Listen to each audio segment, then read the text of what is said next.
Hello साथियों, कैसे हो आप सभी। मैं हरबेंद्र एक बार फिर से आप सभी साथियों का अपने परिवार हर क्लासेस 24 में आपका स्वागत करता हूं। आज बात करेंगे यूपीएसआई के संविधान के प्रीवियस ईयर के बहुत ही महत्वपूर्ण प्रश्नों के बारे में। आपने यदि इन प्रश्नों की पिछली वीडियो नहीं देखी है तो कृपया पिछली वीडियो देखने के लिए इस वीडियो की डिस्क्रिप्शन में हमने प्लेलिस्ट का लिंक दे दिया है, वहाँ पर जा कर के उन प्रश्नों को भी आप जरूर देखिए, क्योंकि ये आपके यूपीएसआई के लिए संविधान के बहुत ही महत्वपूर्ण प्रश्न हैं। इसी तरह के प्रश्न आपके यूपीएसआई एग्जाम में पूछे जाएंगे, क्योंकि ये यानी बहुत ही मोस्ट इम्पोर्टेंट प्रश्न है और ये प्रश्न आपके पिछले भी एग्जामों में पूछे गए, इसलिए आने की ज़्यादा से ज़्यादा संभावना रहेगी। इसलिए इन प्रश्नों को जरूर देखें और साथ के साथ आपको बता दें कि इन प्रश्नों में जो और भी जो प्रश्न बन सकते हैं वो सभी प्रश्न हम बताने की कोशिश करते हैं, जिससे एक भी प्रश्न आपका छूटे नहीं और आप सभी प्रश्न आसानी से कर पाएँ। और यदि आपने अपने अभी इस YouTube चैनल को सब्सक्राइब नहीं किया है तो कृपया सब्सक्राइब जरूर कर लें, क्योंकि यदि आप सब्सक्राइब कर लेंगे तो आपको जब भी हम एक नई वीडियो अपलोड करेंगे तो आपको तुरंत नोटिफिकेशन पहुंच जाया करेगी, इसलिए सब्सक्राइब जरूर कर लें। अब जैसे बात कर लेते हैं, आपका पहला प्रश्न है हैबियस कॉर्पस याचिका का शाब्दिक अर्थ क्या है। ऑप्शन ए हम वर्जित करते हैं, ऑप्शन बी प्रमाणित किया जाए, या ऑप्शन सी किसी को सशरीर पेश करना, या ऑप्शन डी हम आदेश करते हैं। इस प्रश्न का उत्तर बताएं। इस प्रश्न का उत्तर क्या होगा। इस प्रश्न का जो उत्तर होगा वो आपका सही होगा ऑप्शन सी किसी को सशरीर पेश करना। क्या होगा? सशरीर पेश करना होगा हैबियस कॉर्पस का, यानी हैबियस कॉर्पस याचिका का शाब्दिक अर्थ। हैबियस कॉर्पस जो याचिका है जिसे बोला जाता है बंदी प्रत्यक्षीकरण। क्या बोला जाता है? बंदी प्रत्यक्षीकरण भी बोला जाता है। क्या बोला जाता है? बंदी प्रत्यक्षीकरण भी इसे बोला जाता है। और ये जो याचिका है उस व्यक्ति की प्रार्थना पर जारी किया जाता है जो यह समझता है कि उसे अवैध रूप से, किस तरह से, यानी अवैध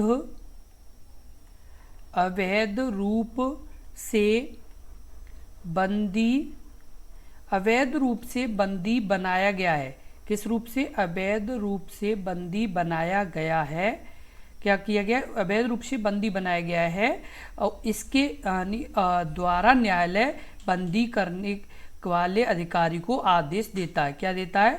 जिस यानी व्यक्ति ने जो व्यक्ति अपनी याचिका देता है कि मुझे अवैध रूप से यानी बंदी बनाया गया है, उसके लिए जो भी अधिकारी यानी उन्हें बंदी बनाता है उनके लिए क्या करता है, यानी न्यायालय आदेश देता है कि वह बंदी बनाए गए व्यक्ति को निश्चित स्थान पर, किस पर, यानी जो व्यक्ति बंदी बनाया गया है उसे निश्चित स्थान पर और निश्चित समय के अंदर उपस्थित करे। निश्चित स्थान पर और निश्चित समय के अंदर उपस्थित करे। ये यानी किसका मतलब है? हैबियस कॉर्पस या बंदी प्रत्यक्षीकरण। बंदी प्रत्यक्षीकरण यानी जो आपकी एक रिट है जो आपका उच्चतम न्यायालय और उच्च न्यायालय जारी करते हैं। कौन करते हैं? उच्चतम न्यायालय और उच्च न्यायालय। उच्चतम न्यायालय कौन? उच्चतम न्यायालय 32 अनुच्छेद का प्रयोग करके यानी रिट जारी करते हैं ये। और उच्च न्यायालय 226 यानी अनुच्छेद का प्रयोग करके इस रिट को जारी करते। कौन सी? बंदी प्रत्यक्षीकरण। जो अवैध रूप से बंदी बनाया गया हो या उसे यानी निश्चित स्थान पर और निश्चित समय पर उपस्थित करना होता है। यानी जो व्यक्ति यानी बंदी बनाया गया हो जिस अधिकारी के द्वारा, उसे उच्चतम न्यायालय ये आदेश देता है कि यानी उस व्यक्ति को निश्चित जगह पर और निश्चित समय पर उपस्थित करें। और ये किससे यानी अनुच्छेद के द्वारा, अनुच्छेद 32 के द्वारा उच्चतम न्यायालय और उच्च न्यायालय 226 के द्वारा ये रिट जारी करते हैं। अगला प्रश्न है प्रश्न नंबर 2। न्यायालय द्वारा किसी सरकारी अधिकारी को जारी किए जाने वाले परमादेश याचिका का वास्तविक अर्थ क्या होता है? जिसे यानी जिसमें उसके आधिकारिक कर्तव्यों का पालन करने को कहा जाता है, जिनके पालन में वह विफल रहा हो। क्या रहा हो? यानी जिनके पालन में यानी क्या रहा हो, वो विफल रहा हो। ऑप्शन ए हम वर्जित करते हैं, ऑप्शन बी हमारा आदेश है, ऑप्शन सी किसी को शरीर पेश करना, या ऑप्शन डी प्रमाणित किया जाए। इस प्रश्न का उत्तर क्या होगा? इस प्रश्न का उत्तर बताएं। इस प्रश्न का उत्तर क्या होगा? इस प्रश्न का जो उत्तर होगा वो आपका सही होगा ऑप्शन यानी बी हमारा आदेश है। क्या है? यानी हमारा आदेश। परमादेश का यानी क्या मतलब है कि यानी हमारा आदेश है कि यानी जिसमें उसके आधिकारिक कर्तव्यों का पालन करने को कहा जाता है। क्या कहा जाता है? यानी उसके आधिकारिक यानी कर्तव्यों का पालन करने को कहा जाता है। यानी परमादेश का क्या मतलब है वास्तविक? तो हमारा आदेश है। जो ये परमादेश है, क्या है? परमादेश। परमादेश जिसे बोला जाता है मैंडमश एक न्यायिक उपचार है। क्या है? एक न्यायिक उपचार है। उपचार है यानी न्यायिक उपचार है। यह लेख लोक क्या? यह लेख लोक प्राधिकारी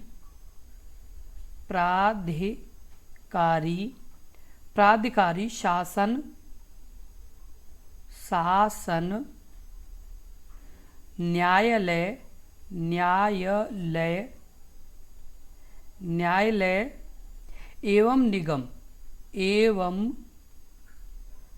एवं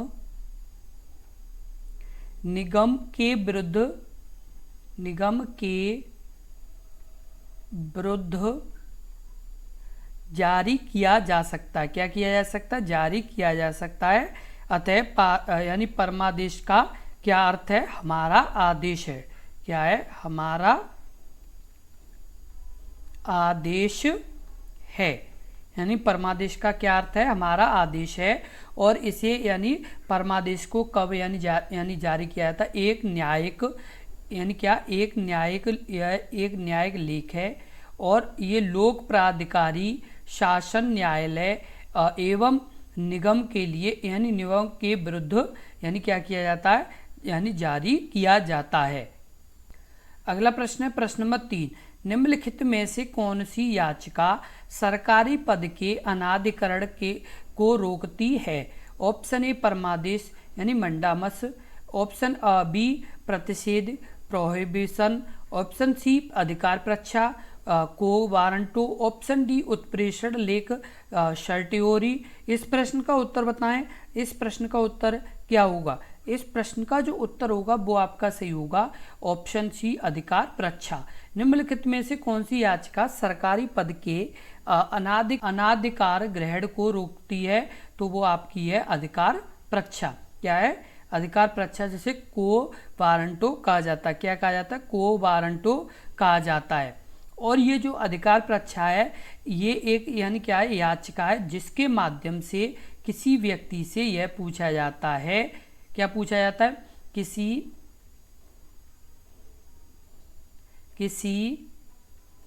व्यक्ति से यह पूछा जाता है, यह पूछा जाता है कि उसने किस अधिकार या शक्ति के तहत उसने किस अधिकार या शक्ति के तहत अधिकार या शक्ति के तहत अमुक पद धारण किया है। अमुक पद धारण किया है। क्या किया है? यानी अमुक पद धारण किया है। उच्चतम न्यायालय तथा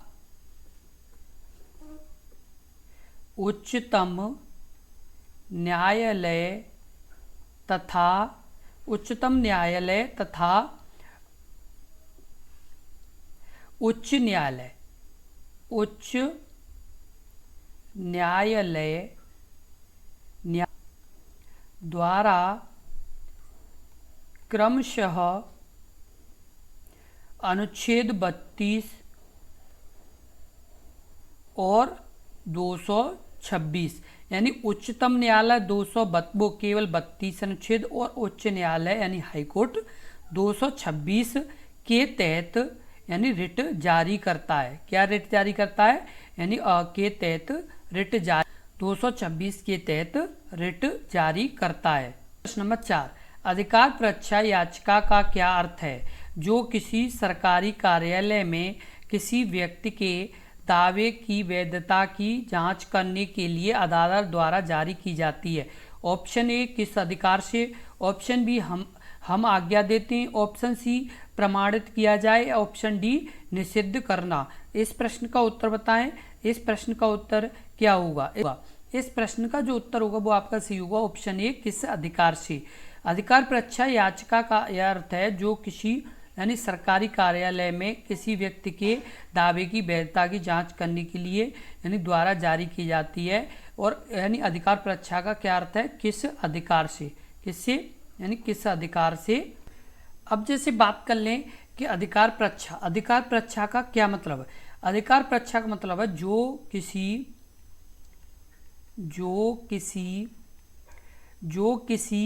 सरकारी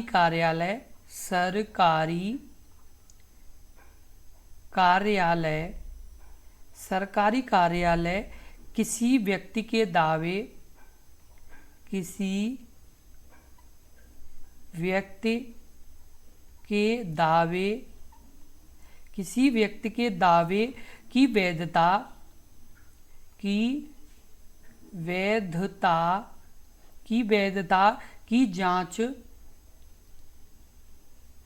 की जांच के लिए अदालत जारी करता है। कौन जारी करता है? अदालत जारी करता है। कौन यानी कौन सी? अधिकार परीक्षा, जिसका ये मतलब है जो किसी सरकारी कार्यालय या किसी व्यक्ति के दावे की वैधता की जांच करने के लिए अदालत जारी करता है। और आपको बता दें कि यानी कितनी रिट जारी की जाती हैं, तो 5 प्रकार की। कितने प्रकार की? 5 प्रकार की यानी रिट जारी यानी कर सकते हैं उच्चतम न्यायालय और उच्च न्यायालय। पहली रिट है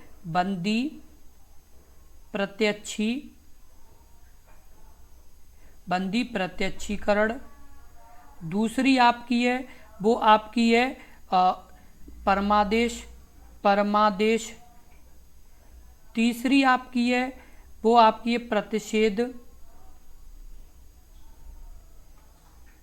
और चौथी जो आपकी है वो आपकी है उत्प्रेषण। और 5वीं है वो आपकी है अधिकार परीक्षा। ये यानी 5 रिटें जो उच्चतम न्यायालय और उच्च न्यायालय जारी कर सकते हैं जब भी उन्हें ज़रूरत पड़े किसी केस को लेकर। तो बंदी प्रत्यक्षीकरण और परमादेश, प्रतिषेध और उत्प्रेषण और आपकी अधिकार परीक्षा, ये 5 प्रकार की रिटें हैं। अगला प्रश्न है प्रश्न नंबर 5, यदि किसी नागरिक के सूचना के अधिकार अधिनियम के तहत अपील और दूसरी अपील के उपाय समाप्त हो गए हैं तो वह संविधान के अनुच्छेद के अधीन उच्चतम न्यायालय में जा सकता है। Option A 236, option B 74, option C 224, option D 32। इस प्रश्न का उत्तर बताएं। इस प्रश्न का उत्तर क्या होगा? इस प्रश्न का जो उत्तर होगा वो आपका सही होगा, ऑप्शन डी 32। यदि किसी नागरिक के सूचना के अधिकार के तहत अपील और दूसरी अपील के उपाय समाप्त हो गए हैं तो वह संविधान के अनुच्छेद यानी किसके तहत जा सकता है? तो 32 के तहत जा सकता है। अनुच्छेद 32 में संवैधानिक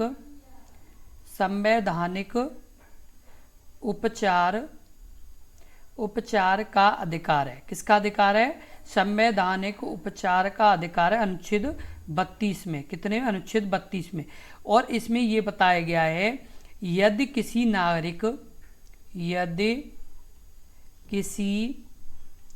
नागरिक यदि किसी नागरिक को सूचना का अधिकार अधिनियम के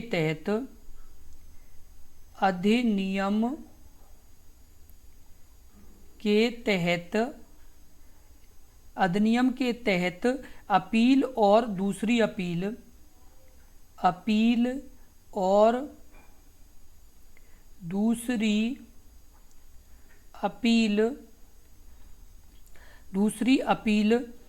के उपाय समाप्त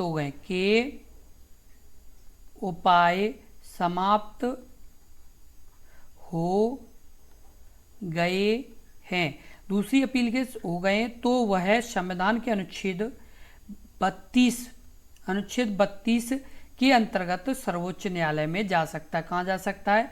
सर्वोच्च न्यायालय में जा सकता है। अगला प्रश्न है प्रश्न नंबर 6। मौलिक अधिकारों के प्रवर्तन के संबंध में उच्चतम न्यायालय का क्षेत्राधिकार क्या है? ऑप्शन ए मौलिक और अन्य न्याय, ऑप्शन बी मौलिक नहीं है, ऑप्शन सी मौलिक लेकिन अन्य न्याय नहीं है, ऑप्शन डी अन्य न्याय। इस प्रश्न का उत्तर बताएं। इस प्रश्न का उत्तर क्या होगा? इस प्रश्न का उत्तर कमेंट बॉक्स में लिखिए। इस प्रश्न का उत्तर क्या होगा? इस प्रश्न का जो उत्तर होगा वो आपका सी होगा, ऑप्शन सी मौलिक लेकिन अन्य न्याय नहीं है। यानी मौलिक अधिकार के प्रवर्तन के संबंध में उच्चतम न्यायालय का क्षेत्राधिकार क्या है? मौलिक लेकिन अन्य न्याय नहीं है। कि जो मौलिक अधिकारों के प्रवर्तन के संबंध में उच्च न्यायालय और उच्चतम न्यायालय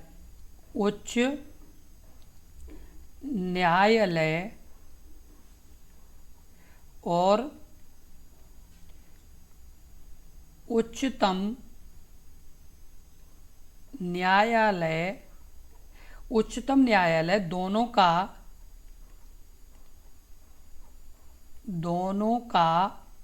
दोनों का अधिकार है।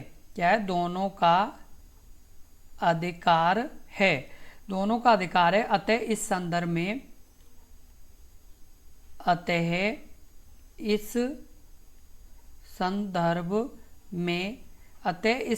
में उच्चतम न्यायालय का अधिकार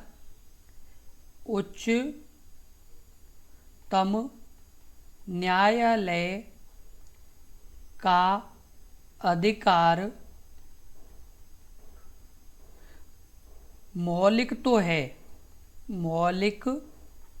तो है किंतु अन्य न्याय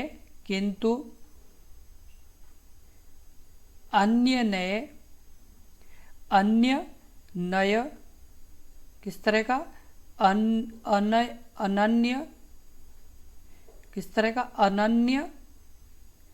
नहीं है। किस तरह का नहीं है? अनन्य नहीं है। उच्च न्यायालय और उच्चतम न्यायालय दोनों का अधिकार, अतः इस संदर्भ में उच्चतम न्यायालय का यानी क्या है? अधिकार मौलिक अधिकार तो है किंतु अनन्य नहीं है।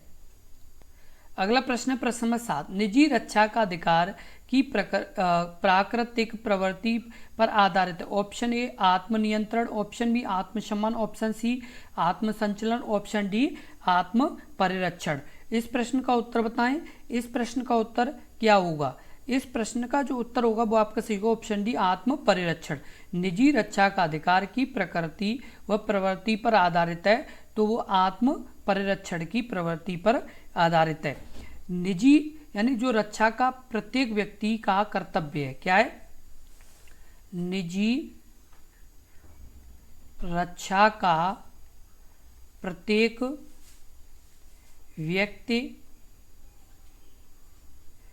का कर्तव्य है।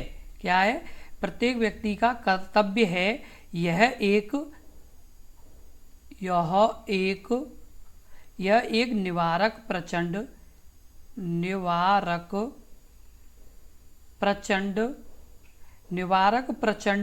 किंतु विधिक सीमाओं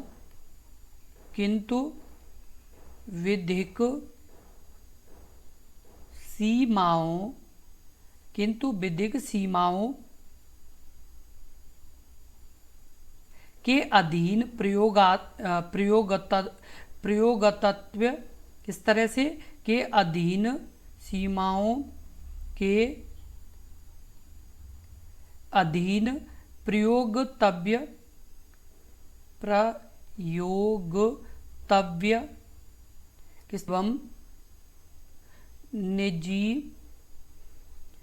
एवं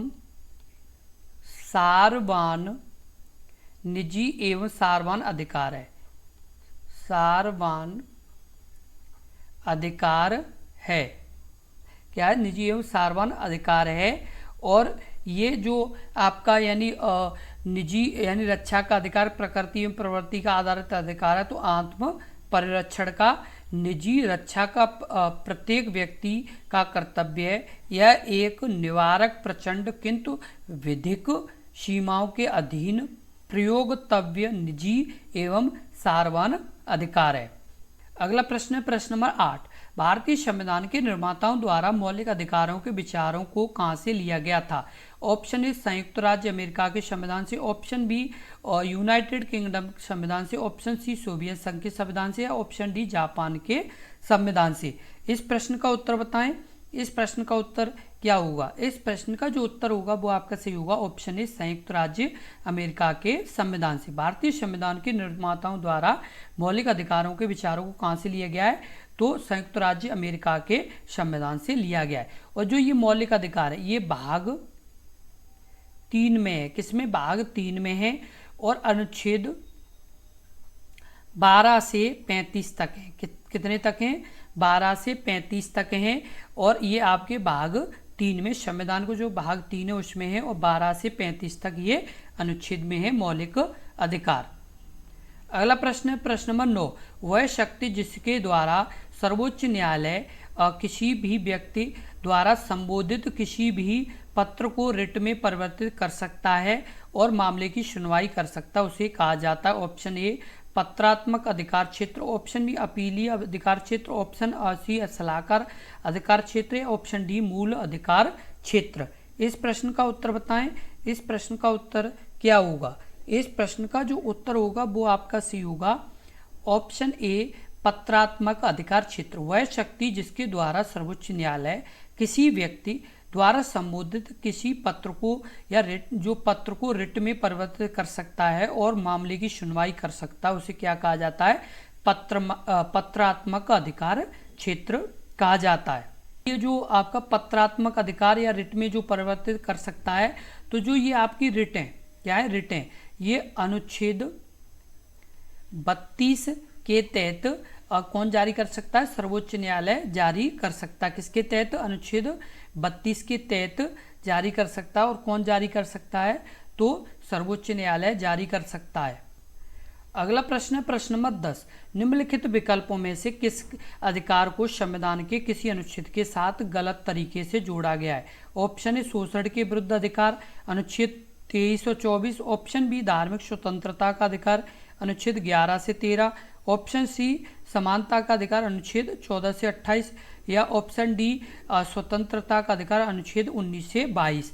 इस प्रश्न का उत्तर बताएं। इस प्रश्न का उत्तर क्या होगा?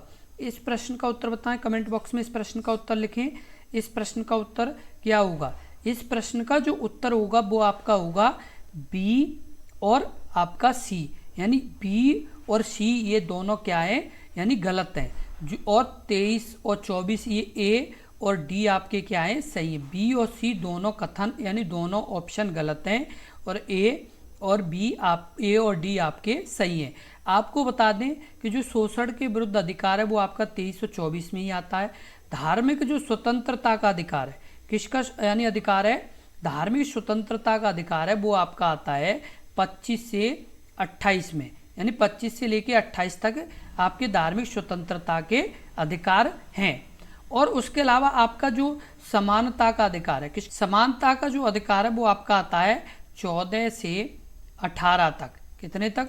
14 से 18 तक आपका समानता का अधिकार आता है। और उसके बाद आपका स्वतंत्रता का अधिकार 19 से 22 तक आपका आता है।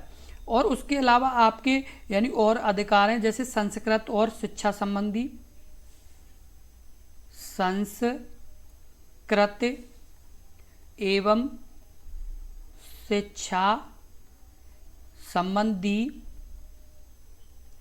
वो आपके आते हैं 29 और 30 में। किसमें? 29 और 30 में आते हैं। और संवैधानिक